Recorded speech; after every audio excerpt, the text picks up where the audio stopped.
मोठ्या संख्येमध्ये आमच्या लाडक्या भगिनी आहेत, लाडक्या बहिणी मोठ्या संख्येमध्ये आलेल्या आहेत, लाडके भाऊ या ठिकाणी आलेले आहेत. अनेक योजना संजीव भाऊंनी सांगितल्या, भुसावळची कामंसुद्धा त्यांनी सांगितली. खरं म्हणजे पूर्वी भुसावळ म्हटलं म्हणजे अंगावर काटाच उभा राहायचा. भुसावळ म्हटलं म्हणजे गुंडगिरीचं शहर, बरोबर आहे संजय भाऊ?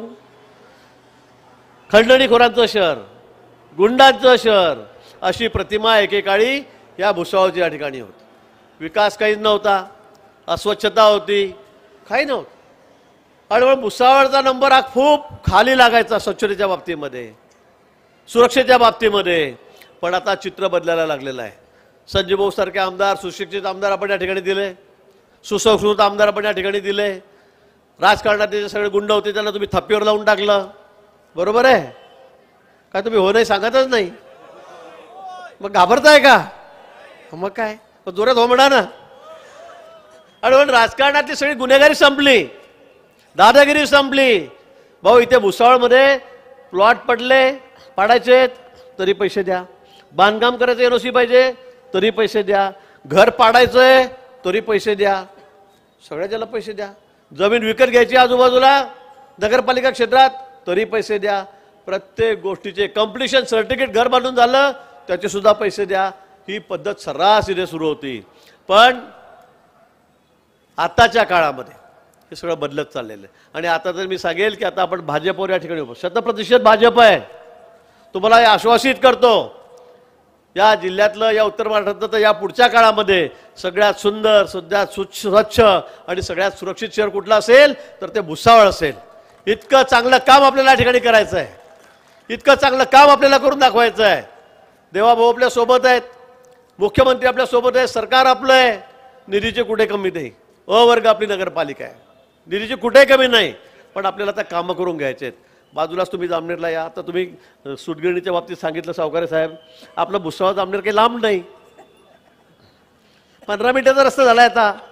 आणि पुष्कळ 4-6 पदरी रस्ता झालेला आहे. आता इथे झालं काय तिथे झालं काय सुटगिरण्या, टेक्स्टाईल पार्क इथे काय तिथे काय, काय फरक पडतोय? आपण सगळे एक आहोत. सबका साथ, सबका विश्वास, सबका विकास हे आपलं ब्रीदवाक्य आपल्याला पंतप्रधानांनी दिलेलं आहे. त्यामुळे ती काळजी तुम्ही या ठिकाणी करू नका. पण रस्त्याचं नेटवर्क असेल, MIDC असेल, सगळ्याच बाबतीत आता आपल्याला या ठिकाणी पुढे जायचं आहे. हे सगळं वातावरण दूषित झालेलं आहे, ते सगळं संपवायचं आहे. आपण बाजूला जामनेरला आलं तर जामनेर आपलं कसं आहे? हां, जकास, अतिशय सुंदर असं जामनेर आम्ही केलेलं आहे. परवा माघारी झाल्यात, माझी पत्नी साधना, माझा तिचा सत्कार झाला, या ठिकाणी ती बिनविरोध निवडून आली. भाऊ ते आपले पवार साहेब चिरंजीव प्रिन्स, आपले काय नाव त्यांचं, रोहित पवार, त्यांना फार वाईट वाटलं. दादागिरी करतात, गुंडगिरी करतात, पैशाचा वापर करतात आणि म्हणून मंत्र्यांचा राजीनामा घ्या. यांनी त्यांच्या बायकोला बिनविरोध कसं आणलं. पण आता काय म्हणावं या माणसाला. म्हणजे त्यांना मी सांगितलं की बाबा 8 वर्ष 8 टर्म झाले, 40 वर्षाला मी निवडून येतो त्या ठिकाणी. माझी बायको 7 टर्म झाले, 3 टर्म जिल्हा परिषदचे आणि 4 टर्म झाले नगराध्यक्ष त्या ठिकाणी. 90 पासून आम्ही निवडून येतो आहोत. लोकांची कामं करावी लागतात, सुखदुःखामध्ये जावं लागतं, अर्ध्या रात्री पडावं लागतं. दवाखान्याचं काम असेल तर 100% लोकांना ती मदत करावी लागते. त्यांना मुंबईपर्यंत घेऊन जावं लागतं. तिथं राहण्याची व्यवस्था, जेवणाची सगळ्या व्यवस्था आम्ही करतो.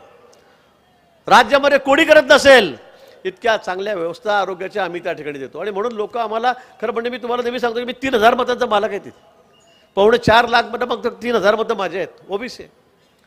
तरी लोक 8 16 वेळा आम्हाला, 17 वेळा 15 वेळा निवडून दिलं लोकांनी आम्हाला त्या ठिकाणी. तर कामामुळे लोक निवडून देतात. दादागिरी करून इतक्या वेळा माणूस निवडून देईल का? आणि गिरीश महाजन काय तुम्हाला माहिती आहे माझी काही दादागिरी आहे? 1-2 केसेस माझ्यावर आहे. कोणाला बंदूक लावली, कोणाला मारलं, कोणाला ठोकलं, कोणी दादागिरी केली, तुम्ही ऐकलंय? आम्ही आमच्या कामाच्या भरोश्यावर होतो, कार्यकर्ते होतो. आणि तुम्ही रोहित पवार काय बाबांच्या कडेवर बसून, खांद्यावर बसून बाबा बाबा करत आमदार झाले. एकदा झाले, दुसऱ्यांदा परत किती 1000 मतांनी पण नाही झाले. निसटता विजय, ते 1000 मतांनी निवडून आलेत. पोस्टल बॅलेटवर आले ते पण. साहेब म्हणतात बरोबर आहे, पोस्टल बॅलेटवर शेवटी हारलेले होते, पोस्टल बॅलेटवर निवडून आले. आणि आता ते आम्हाला अक्कल शिकवत आहेत, ते आम्हाला म्हणतायत दादागिरी करतायत, ही लोकशाही बरोबर नाही. ही का लोकशाही आहे का? याचा राजीनामा घ्या. अरे बाबा, तू बाबांच्या भरोश्यावर मोठा झालेला माणूस आहे, तुला काय माहिती राजकारण काय? समाजकारण काय, लोकांची सेवा काय. बाबांच्या खांद्यावर बसून झालेत, काकांनी थोडा आशीर्वाद दिला यावेळेला, थोडं दुर्लक्ष केलं. अजितदादांनी सांगितलं मी दुर्लक्ष केलं म्हणून इथं आपटला सदा आपा जरबतानी म्हणून. आणि तुम्ही आम्हाला अक्कल शिकवतात, हे कसे काय निवडून देतात इतक्या वेळा. मला वाटतं त्यासाठी खूप झटावं लागतं, खपावं लागतं, रात्रंदिवस कष्ट करावे लागतात. म्हणून आमच्यासारखे सामान्य शाळा शिक्षकाचे पोरं 7-7, 8-8 वेळा त्या ठिकाणी आमदार होत आहेत. आणि म्हणून तुम्हाला हा बोलण्याचा अधिकार अजिबात नाही आहे. परवा त्यांनी ट्विट केलं म्हणून मी मुद्दाम बोलतोय, त्यांना उत्तर देण्याची सुद्धा गरज नाही. आणि म्हणून आपल्याला यावेळेला भुसावळमध्ये सुद्धा आणि जळगाव जिल्ह्यात सुद्धा सावकारे सावकारांनी सांगितल्याप्रमाणे, संजय भाऊंनी सांगितल्याप्रमाणे 100% निकाल द्यायचा आहे, 100%. आणि मी तुम्हाला विश्वासाने सांगतो, आपला आकडा कधी चुकतो का? कधी म्हणजे आकडा म्हणजे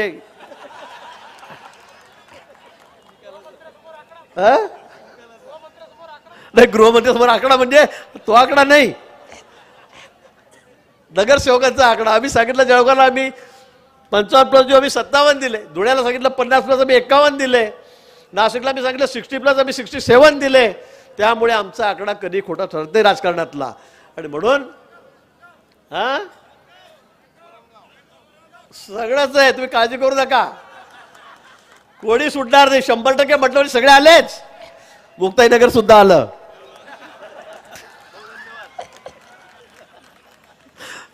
रक्षाला चिंता आहे आमच्या रक्षाताईंना, वरण मुक्ताईनगर का बोलत नाही म्हणजे ते बोलतो.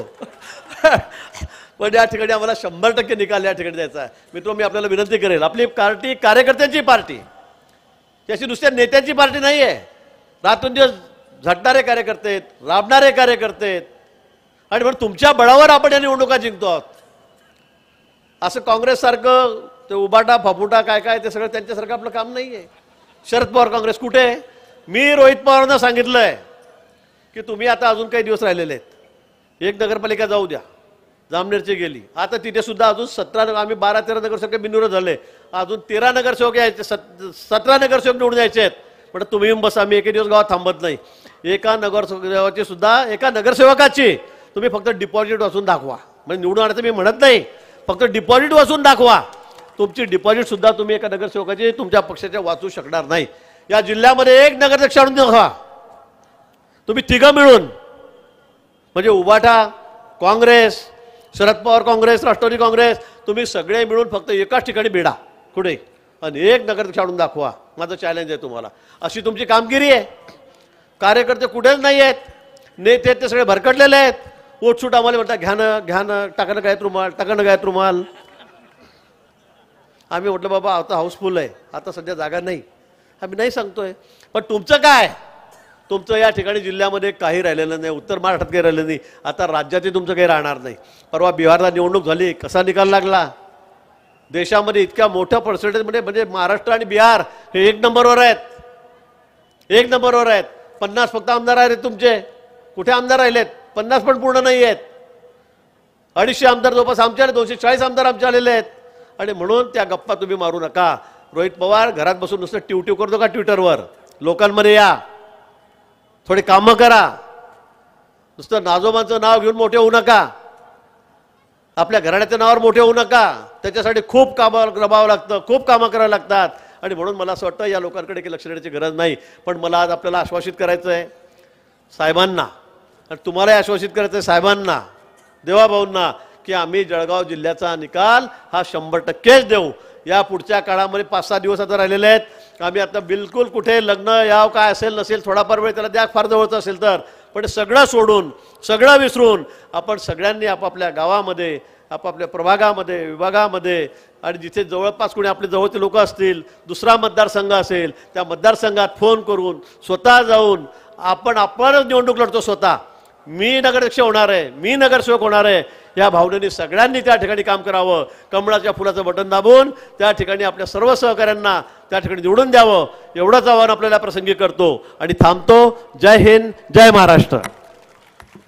यानंतर मी निमंत्रित करणार आहे पुढच्या 50 वर्षाचं महाराष्ट्रासाठी विकासाचं विजन मांडणारे, महाराष्ट्राला $1 ट्रिलियन इकॉनॉमीपर्यंत पोहोचण्यासाठी रात्रंदिवस रक्ताचं पाणी करणारे, शहरी विकासाला राज्याचं विकासाचं इंजिन बनवू पाहणारे आणि पुढच्या 50 वर्षाचं दृष्टी ठेवत जागतिक दर्जाच्या पायाभूत सुविधांचा विकास करणारे, कोट्यावधी लाडक्या